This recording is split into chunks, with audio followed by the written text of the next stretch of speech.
জবানের কথা আমার কলিজা ছিদ্র হয়ে গেছে। কানে দইরা তওবা কর আর অন্তরে বুঝা, আমার এই জবানের একটা কথা যদি তোর কলিজা ছিদ্র করে দেয়, আমার জবানে কোরআন তেলাওয়াতে ঝাড়ফুঁক দিলে কেন অ্যাকশন হবে না? আউলিয়ারা কারে উকবা ইখতিয়ার, জাহেলারা কারে দুনিয়া ইখতিয়ার। মাইলে মোমেন সোয়ে মোমেন মিশাওয়ার, মাইলে কাফের সোয়ে কাফের মিশাওয়ার। আল্লাহ ওয়ালাদের নেক নজর ছাড়া কলবে তাকওয়া আসবে না। এই যে আপনারা এখানে বসছেন, নগদ একটা প্রমাণ আমি আপনাদের দেই, নগদ, মিথ্যা কথা কেউ বলবেন না, খবরদার। এখানে যারা বসছেন নামাজ টামাজ যাই পড়েন না, আল্লাহকে সাক্ষী রেখে বলেন। এই যে বয়ান চলতেছে, বয়ান আল্লাহকে সাক্ষী রেখে একটু বলে, আমার এই কথাগুলো উলামায়ে কেরামের যে বয়ান শুনতেছেন, আপনার অন্তরে হালকা হলেও কি ধাক্কা লাগে নাই? মিছা কথা বলেন না।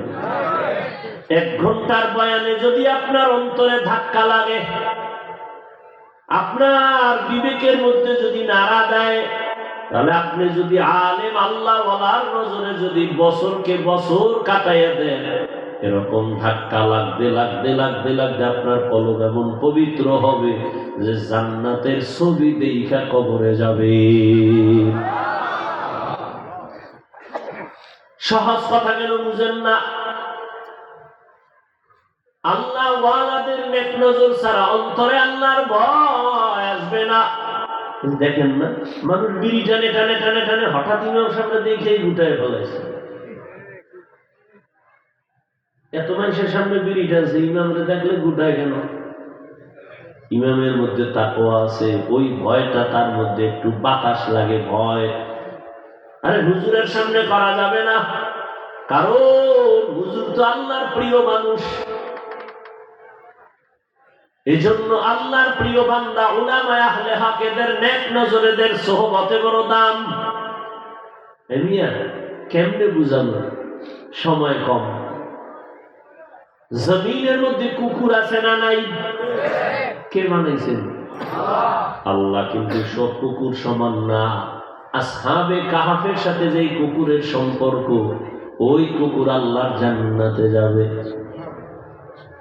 সুবহানাল্লাহ। জমিনের মধ্যে গরু আছেন, গরু সব গরুকে বানাইছেন, কিন্তু একটা গরু দামি না। তবে মুসা নবীর সাথে যেই গাভীর সম্পর্ক, এই গাভী জান্নাতে যাবে। বুঝেন বুঝেন না? আকল খাইছেন সব, আকল নষ্ট। পিপিলিকা আছে না নাই? কে বানাইছেন? কোন পিপিলিকার মূল্য নাই। সুলাইমান নবীর সাথে যেই পিপিলিকার সম্পর্ক, জান্নাতে যাবে। কি মনে হয় বানায় কইতেছি? আচ্ছা, কুকুরের জান্নাতে কোনো কাম আছে বলেন? ও জান্নাতে যাবে কেন? পিপিলিকার কোনো কাম আছে? রসুলের হাদিস, ও জান্নাতে যাবে কেন? গরুর কোনো কাম নাই, ও জান্নাতে যাবে কেন? ওর কোনো আযাবও হবে না, ওর কোনো কিছুই নেই, তো জান্নাতে যাবে কেন? কুকুর জান্নাতে যাবে কেন?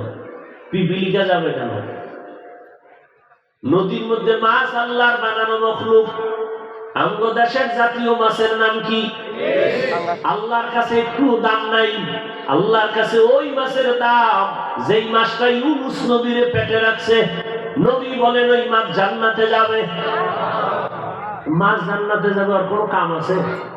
দুনিয়ার ওই বেআকল নষ্ট আকলওয়ালা দিদি আল্লাহ বুঝায়, আই নিমক হারাম। একটা পিপিলিকা জান্নাতে যাবে কেন? বুঝো একজন নবীজির সাথে সম্পর্ক দাম কত, এটা বুঝাবার জন্য। একটা গরু জান্নাতে যাবে কেন? নবীর সাথে সম্পর্ক হলে কি লাভ, এটা বুঝাবার জন্য।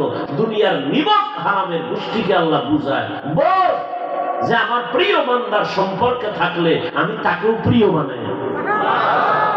সিটার কোনো দাম নাই, ধানের সাথে লাগছে, দাম বেড়ে গেছে। আকাশে কত পাখি উড়ে, কোনো দাম নাই। সুলাইমান নবীর সাথে সম্পর্কের হুদহুদ পাখিটা জান্নাতে যাবে। এইভাবে একটা একটা বুঝাইলে সারা রাত চলে যাবে। ও বান্দা, তুমি জান্নাতে যাবা কিনা জানা নাই, তবে হ্যাঁ স্পষ্ট হাদিসে আছে একজন আলেম ওর সাথে যদি সম্পর্ক থাকে আল্লাহ কিয়ামতে বলবে যা আমি তোকেও জান্নাত দিয়ে দিলাম। কিয়ামতের দিন এমন কঠিন, এত কঠিন হবে, একজন আশেক আল্লাহর বান্দা দাঁড়াবে, আমল ওজন দিবে, দেখবে সব নেক আমল কিন্তু ওজনের পাল্লায় গিয়ে এক নেকের টান ফিরে গেছে। আল্লাহ বলবে যা দেখ এই ময়দানে তোর মা বাবা ভাই বোন ছেলে মেয়ে আছে, ঘুরে ঘুরে একটা নেক লইয়া আয়, একটা নেক নিয়ে আয়, আমি তোরে জান্নাতে দিব। ওই আল্লাহর বান্দা জাহান্নামের ভয়ে হাসরের মাঠে ঘুরবে আর ছেলেরে খুঁজবে, মেয়েরে খুঁজবে। ছেলের পায়ে বলবে বাবা আমি তোর বাবা, তুই আমার সন্তান, আমার একটা নেক হলে জান্নাতে যাব, আমারে একটা নেক দিবি। সন্তান বলবে আমার বাবা ছিল ঠিকই, তবে তুমি আমার বাবা আমি বিশ্বাস করি না, যাও। বিবি বলবে আমি চিনি না স্বামীকে, মা বলবে সন্তান তুই আমার না, আমি চিনি না, চলে যা। বান্দা পাগলের মতো হয়ে যাবে, ঘুরতে ঘুরতে একটা নেক পাইনি তুমি জানো না। হঠাৎ করে একজন মুরব্বী বৃদ্ধ বয়সের একটা লোক ডাকবে, এই বুড়া তুমি চিল্লাইয়া চিল্লাইয়া কাঁদো আর দৌড়াও কেন? কয় ভাই তোমারে বললে লাভ কি? বলো। বলে আমার আমল নামা ওজন দিছে, একটা নেকের অভাব, আল্লাহ পাঠাইছে একটা নেক নেওয়ার জন্য, ছেলে দেয় না, মেয়ে দেয় না, কেউ দেয় না। ওই মুরব্বী কাঁদে আর কয় রে ভাই আমার কাছে শুধু গুনাহ গুনাহ গুনাহ, শুধু এমন গুনাহ আর কিছুই নেই, তবে একটা নেক আমার আছে, মাত্র একটা নেক। চিন্তা করে দেখলাম এই একটা নেক দিয়ে আমার কোনো লাভ হবে না, জান্নাত পাবো না, অতএব আমি যেহেতু জাহান্নামে যাবই, তবে একটা নেক রাইখা লাভ কি, অন্তত তোমারে দিয়ে দেই, তুমি মাওলার জান্নাতে যাও। আমি জাহান্নামে যাই, তবে তুমি যাও জান্নাতে, আমার একটা নেক নিয়ে যাও। ওই আল্লাহর আশিক একটা নেক নিয়ে বলবে আল্লাহ পেয়ে গেছি, নেও নেক। আল্লাহ বলবে তোমার এই কঠিন মুসিবতের সময় এত বিপদে একটা নেককে দিয়ে সাহায্য করলো। বলবে অমুক জায়গায় এক বান্দা, বলে তারে হাজির করো। ওই জাহান্নামীটারে আল্লাহ হাজির করবে, এই তুই এর নেক দিছুনি? কয় হ্যাঁ আল্লাহ নেক দিছি। কেন? আল্লাহ আমার কোনো নেক নাই, গুনাহ আর গুনাহ, আমার তো জাহান্নাম ছাড়া উপায় নাই, আমি তো আর জান্নাত পাবো না, এক নেক দিয়ে জান্নাত হবে না। আমি চিন্তা করে দেখলাম এই একটা নেক আমার ভাইকে দিয়ে যদি সহযোগিতা করতে পারি, আমার ভাইকে যদি একটু দয়া করতে পারি, সে তো জান্নাত পাবে। অতএব আমি এই চিন্তা কইরা মালিক আমি একটা নেক তারে দিয়া দিলাম। আল্লাহ বলবে রে বান্দা তুই একটা নেকের দিকে তাকাইয়া তোর ভাইয়ের দিকে এত দয়া করেছ, ওরে আমি মাওলার মায়া দয়া তো আরো বেশি,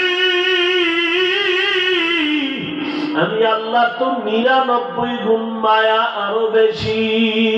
তুই তোর ভাইকে একটা নেক দিছো, যদি মায়া করিয়া দিতে পারো, আমি আল্লাহ আমার মায়ার নজরে তোকেও জান্নাত দিয়া দিলাম। আমিও দয়া করে তোরে জান্নাত দিয়া দিলাম, যা তোর জাহান্নামে যাওয়া লাগবে না। এরে নবীর উম্মত, একটা নেকের টান পড়লে কি হালাত হবে হাসরের ময়দানে। এখনো সময় আছে, কয়দিন দুনিয়ার পিছে তো ঘুরে দেখছো, কি মজা? কিছুই নাই, শুধু অপমান আর অপমান। না বউ শান্তিতে আছে, না মাইয়া বলা শান্তিতে আছে। ওদিকে মামলার ভয়, হামলার ভয়, ওদিকে চোর ডাকাতের ভয়, ওদিকে আপন বন্ধুরা রেডি, তারে কখন জবাই কইরা সম্পদ গুলো লয়া যাইব। অতএব দুনিয়ার পিছনে তো কম গুরু নাই, মনের মতো তো কম গুরু নাই। মনে চাইছে নামাজ পড়বা না, পড়ো নাই। মনে চাইছে দুনিয়ার মায়ায় বুঝা দাড়ি কাটবা, কাটছো। মনে চাইছে বেপর্দায় আড্ডা দিবা, দিছো। মনে চাইছে পার্কে পার্কে দৌড়াইবা, দৌড়াইছো। এখন তওবা করি আমার মালিকের কাছে ফিরিয়া যাও, আর গুনাহ করিও না রে বাবা। ও যুবক বাবারা, বৃদ্ধ বাবাজিরা, পর্দার আড়ালের মা বোনেরা, ও যুবক, তোমার মতো যুবক স্কুল কলেজে পড়ে, চাকরি করে, ব্যবসা করে, নামাজি দাড়িওয়ালা নাই? তুমি কেন পারবা না রে বাবা? আমি তোমাকে কিন্তু বলি না তুমি টুপি পরো, পাগড়ি পরো, তাবলিগে যাও, পীরের কাছে যাও, কওমি মাদ্রাসায় যাও, একবারও বলি নাই। বরং আমি বলবো স্কুলে কলেজে পড়ো, চাকরি করো, ব্যবসা করো, ধন্যবাদ। তবে তুমি মা বাবার দোয়া নিয়ে চলিও। মা বাবার বরদোয়া নিও না, শিক্ষকের বরদোয়া নিও না, উলামায়ে কেরামের বরদোয়া নিও না। নবীর আদর্শ মানিয়া নামাজ পড়ো, আর নবীর তরিকায় চলো, মা বাবার দোয়া নিয়ে চলো। তোমার মতো কত জেনারেল লাইনে পড়ুয়া বান্দা জীবনে মাদ্রাসায় পড়ে নাই, কিন্তু রাস্তাঘাটে চলে, চাকরি করে, ব্যবসা করে, নামাজ ছাড়ে না। তুমি কেন পারবা না? তোমার মতো কত বান্দা রাস্তায় গাড়ি চালায়, নামাজি, তুমি কেন পারবা না? তোমার মতো কত বান্দা ব্যবসা করে, চাকরি করে, দোকানদারি করে, নামাজ পড়ে, তুমি কেন পারো না? ও আল্লাহর বান্দারা, তোমার মতো কত আসে দাড়িওয়ালা নামাজি, র্যাব, আর্মি, পুলিশ, মিডিয়ার চাকরি করে, ডাক্তার, প্রফেসর, ইঞ্জিনিয়ার, তুমি কেন পারবা না? এখনো সময় আছে, তওবা করো। পর্দার আড়ালের মা, আপনার মতো কত মা এখনো আছে, পর্দা করে, নামাজ পড়ে, স্বামীর মাল হেফাজত করে, খেয়ানত করে না, মোবাইলে সময় নষ্ট করে না। এরে আম্মা জানেরা, আপনারা কেন পারেন না? কয়দিন আর দুনিয়ার বাহাদুরি করবেন? সন্তানটাকে আদর্শ ডাক্তার বানায় যান, আদর্শমান ইঞ্জিনিয়ার বানায় যান। কোরআন পড়িয়ে আপনার জন্য দোয়া করবে, ডাক্তারি করলেও নামাজ ছাড়বে না, ইঞ্জিনিয়ার হলেও নামাজ ছাড়বে না, আপনার জন্য দোয়া করতে ভুলবে না। এখনো সময় আছে, তওবা করেন। স্বামীর মাল হেফাজত করবেন, মোবাইলে সময় নষ্ট করবেন না। আল্লাহর কাছে যদি খাঁটি অন্তরে তওবা করতে পারেন, আমার আল্লাহ জীবনের গুনাহ মুহূর্তে মাফ করে দিবেন। ও পর্দার আড়ালের মা বোনেরা, আল্লাহর কাছে এখনো তওবা করে নেন। আর বেপর্দায় চলবেন না, নামাজ ছাড়বেন না, স্বামীর মাল নষ্ট করবেন না, মোবাইলে সময় বাজে সময় কাটাবেন না। ও যুবক বাবারা, তওবা করে নেও, আর নামাজ ছাড়বা না, বেপর্দায় চলবা না, মা বাবার সাথে বেয়াদবি, শিক্ষকের সাথে বেয়াদবি করবা না, নবীর আদর্শ মানিয়া, উলামায়ে কেরামের পরামর্শ নিয়ে চলবা। আল্লাহর কাছে খাঁটিভাবে যদি তওবা করে নেও, আমার আল্লাহ তোমাকে দয়া করে মাফ করে দিবেন। আল্লাহ খাঁটি গোলাম নবীর খাঁটি উম্মত হওয়ার মতো তৌফিক সবাইকে দান করেন। আমিন। আলহামদুলিল্লাহ।